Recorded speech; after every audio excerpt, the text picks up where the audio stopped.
बातमी तळ कोकणातून आहे। तळ कोकणामध्ये गेल्या 3 दिवसांपासून अवकाळी पावसानं थैमान घातलेला आहे।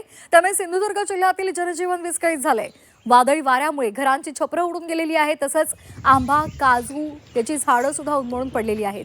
तर ऐन काजू आणि आंब्याचा हंगाम सध्या सुरू आहे आणि त्यामुळे सिंधुदुर्ग जिल्ह्यामध्ये पावसानं जे थैमान घातलेलं आहे त्यामुळे आता काजू उत्पादक आणि आंबा उत्पादक शेतकरी धास्तावलेला आहे, कारण मोठ्या प्रमाणात नुकसान होण्याची शक्यता आहे। गेल्या 3 दिवसांपासून इथे पाऊस होतोय आणि त्यामुळे इथे जनजीवन विस्कळीत झालेलं आहे। वादळी वारा आहे आणि त्यामुळे घरांची छपरं सुद्धा उडून गेली आहेत आणि झाडं सुद्धा उन्मळून पडली आहेत। 3 वाजता आल्यानं संपूर्ण कावला बिला फतरे सगळा गेला। मोठीच जीव घेण्याचा घरभर आमचा पाण्याने भरला। नुकसान आमचा सगळा तुम्ही ह्या करू काय देऊ काय, सगळी कुपळान पडली, सगळा पाणी बिनी भरला आणि घरात आम्ही कसा राहणार। ते तूर मागे झालं तेव्हा सुद्धा आमका काय दिलाच नाही तुम्ही। मागच्या खेपे झालं तेव्हा मी गेले आमका नाही सांगले